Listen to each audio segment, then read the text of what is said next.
Mike's Daily Podcast. Episode 1559-1559. Welcome to Cafe Anyway, located somewhere in Podcastro Valley, Mont, the last place on earth.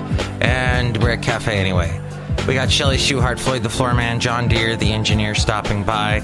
And I'm going to just throw some stuff out at you from my mind hole. And today, I would like, last week, Mike's Daily Podcast. we discussed Nancy Pelosi. We discussed her. We disgusted her. And Mike's Daily Podcast. And how there's a lot of Nancy bashing, but she did that 8-hour speech. That's the first time someone's done that since, almost 100 years ago, back in 1909. That's back when you were not even alive. Probably. Unless you're a senior Mike's Daily Podcast. citizen who loves podcasts. That is not possible. That doesn't exist. Mike's Prove me wrong. Daily If you're a senior citizen, Podcast. why don't you give me a call? Yeah! Pick up the phone and call me at 336-MM Daily. Just call me. We'll talk. And that was my Linda Richmond impression that nobody remembers. But if you call me, Ring, banana phone. my banana phone will ring. And that's what I want, is a banana phone ringing. Oh, wait, someone just walked in. Hello, McManus. It's Chely Shoehart, gift shop supervisor. Are you gonna get that? Sure. Hello? Hi. Oh, it's John Deere, the engineer! Yeah, I'm calling you on my really good phone that doesn't sound like a phone. Oh, okay. And now I just walked in. Hi, John Deere, the engineer. Oh, we don't need the phone after all. Yeah, it's great. And I'm Floyd the Floorman!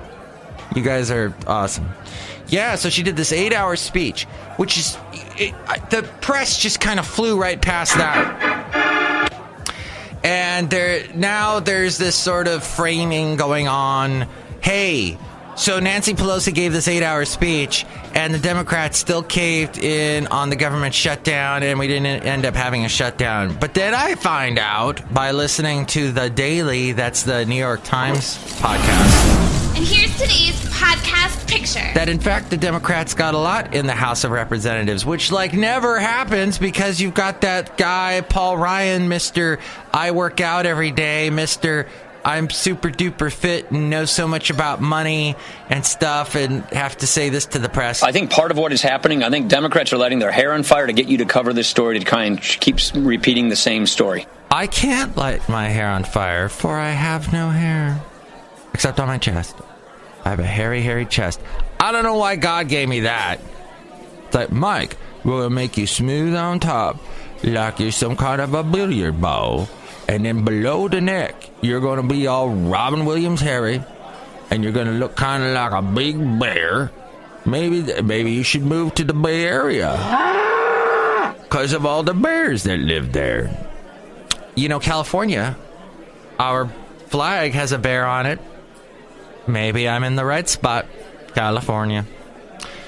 Hey, I wanted to tell you the podcast picture today is very timely. And that's what this show is about, being timely and timeless. And time, see what's become of me as I look around at my possibilities. It makes me mildly nauseous. You don't like my singing? Where's Simon Cowell, that jerk guy? We have a thing of him saying something. No, we guess we don't.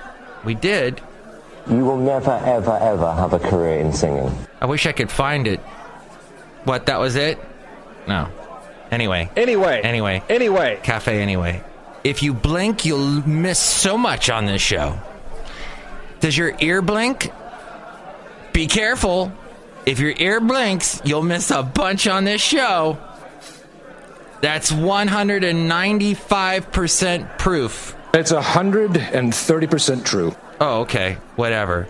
Hey, Cafe whatever. Anyway. Cafe Anyway. Hey, There was a thing I wanted to play on the Super Secret Sunday show. I wanted to play it, and I'm just going to play it right now. There's not a person in this room who hasn't done that. So if you want context, you have to go back to the Super Secret Sunday show to understand what the context was of that. But context is schmon text. Robert Siegel. Do I want to jump into that? Well, yeah, we're done with Nancy. Oh, the Daily New York Times does a great podcast that's out today about Nancy Pelosi and how she gave this super long speech. And the main point of this speech was to talk about the Dreamers. That's all it really is about. The Dreamers and how many Dreamers there are and what they mean to this country.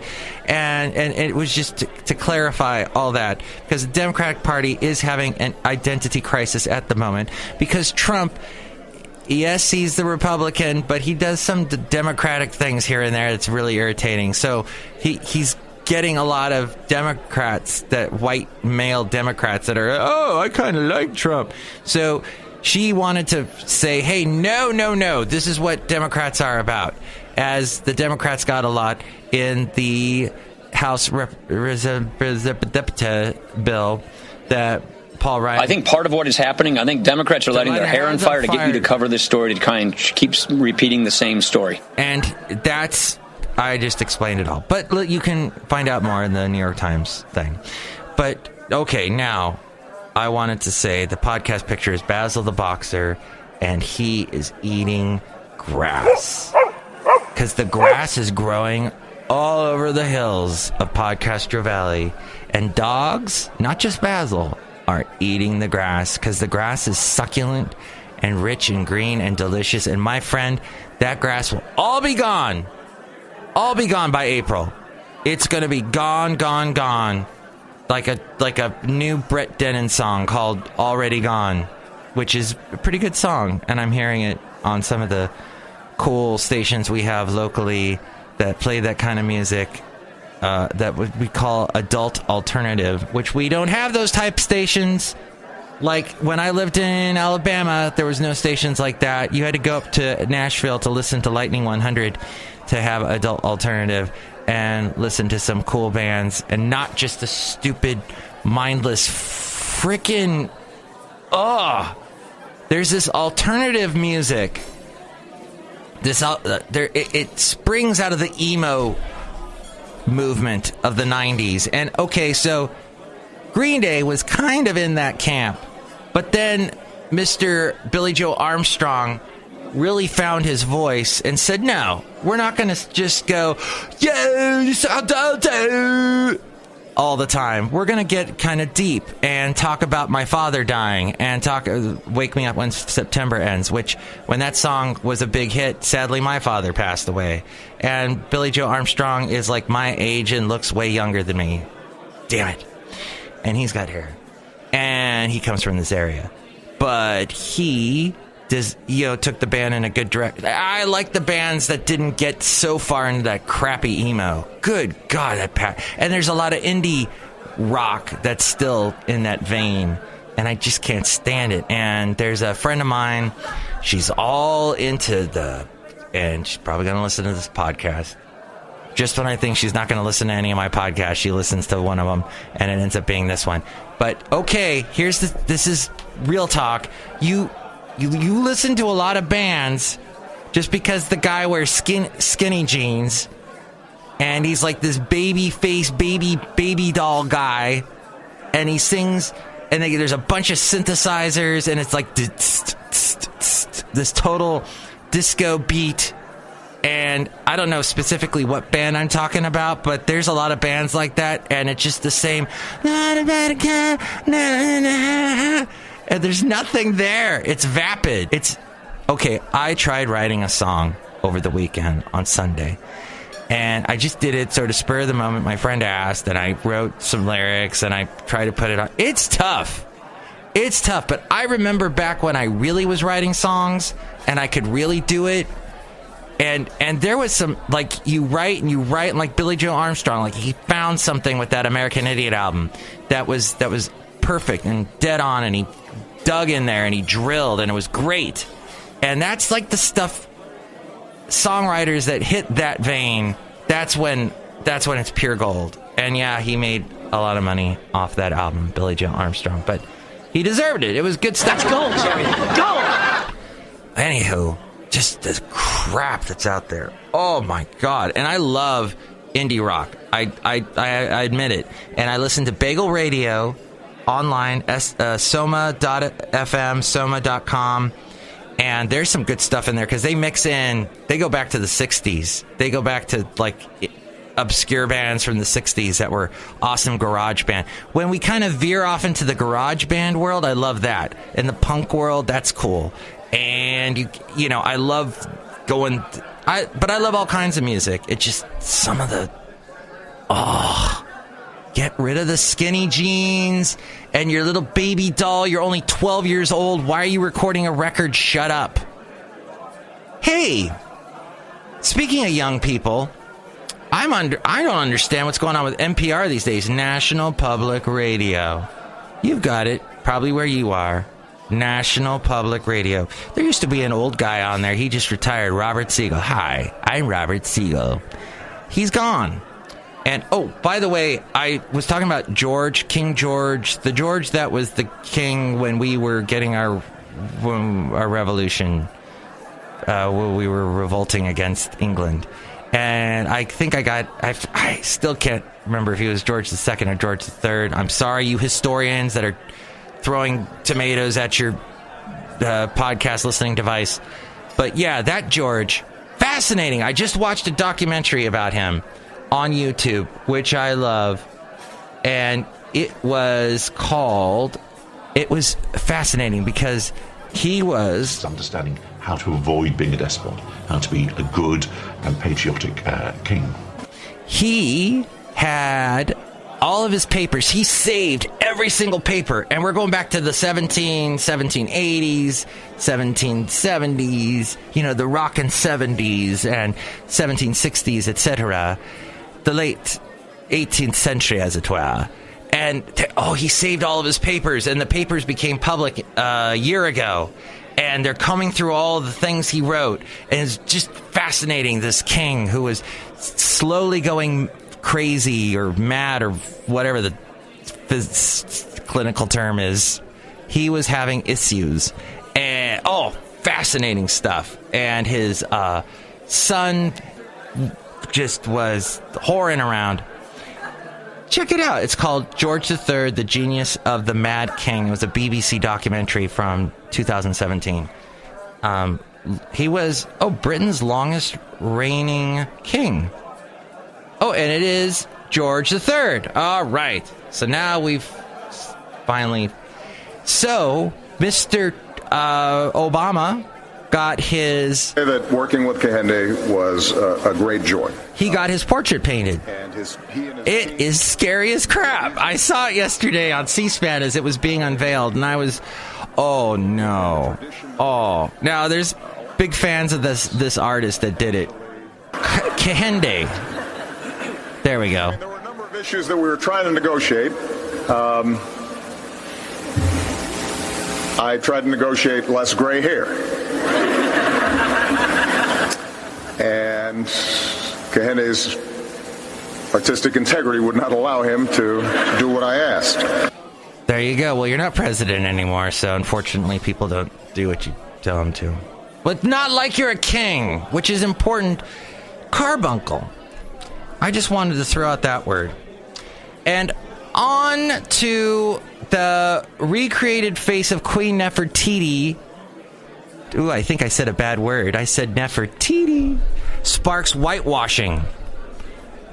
Now, what was supposed to be a historical reconstruction project showing the face of King Tut's biological mother for the first time has turned sour amid accusations of whitewashing. And that's all I'm going to read about that story. You'll have to find out more. There is a love missile. Shoot it up, shoot it up, shoot... Was Sid Sputnik? Oh, that was a good... Oh, talk about crappy alternative music from the 80s.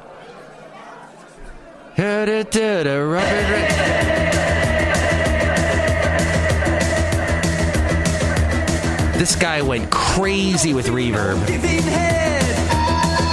What did he just say?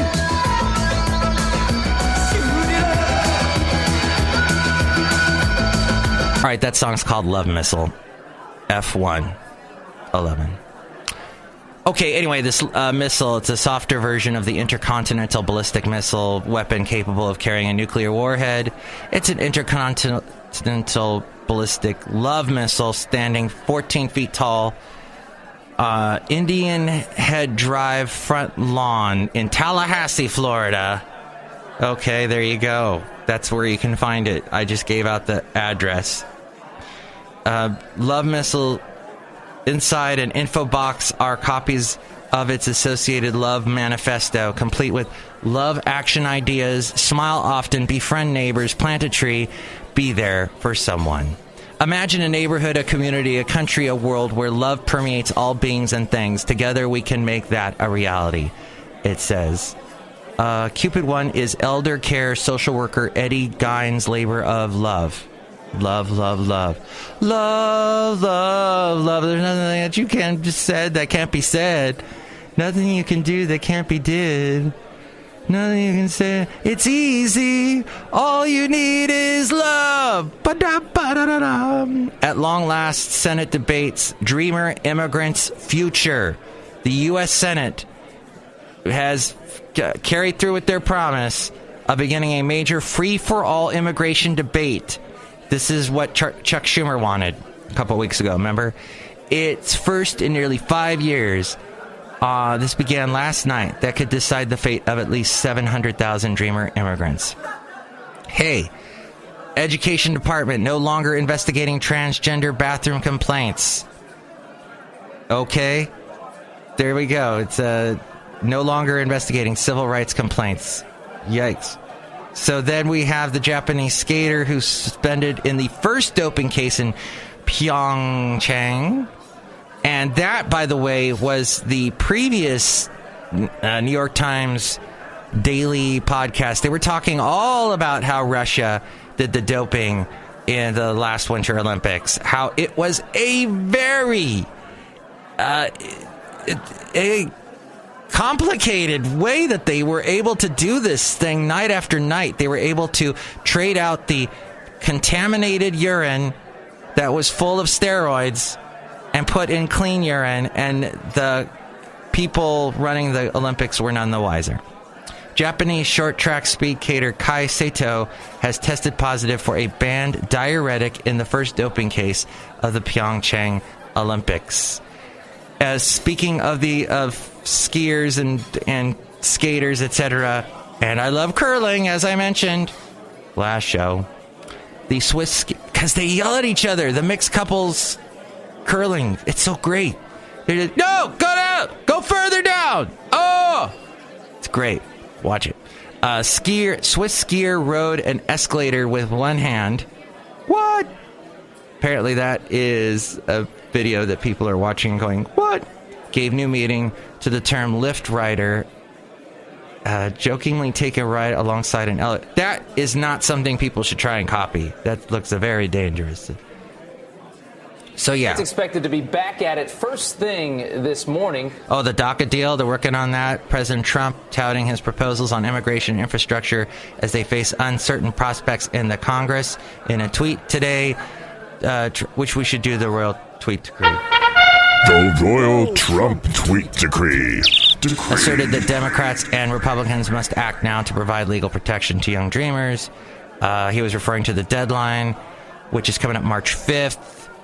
And then finally, Daryl Singletary. Yes, I used to play country music for 11 years in Ventura, and then I played it for about a year in Alabama, and then for about 2 years on the internet on Country Crossroads Radio. This was fairly recently, and we would play Daryl Singletary. He had a song called I Let Her Lie and Too Much Fun. What's that mean? And he also had I Got an Amen Kind of Love. Anyway, he had a cool country voice a la Randy Travis, very traditional sounding, but he passed away. He died at the age of 46, younger than me, and the official cause of death has yet to be determined. Oh, there's people downstairs I gotta let in. So let's wrap up the show as we go outside a cafe. Anyway, we're bringing Mike's Daily Podcast somewhere in Podcaster Valley. Yeah, how's the mic, Mike? Next show, it will be Benita, the Disgruntled Fiddle Player, and the Brewmaster. Have a wondrous day. Mike's Daily Podcast is written and produced and performed by Mike Matthews. His podcast is super easy to find. Download or listen to his show and read his blog at MIKEs-DAILY-PODCAST.com. Email Mike now at MIKEs-DAILY-PODCAST@gmail.com. See you tomorrow. Bye!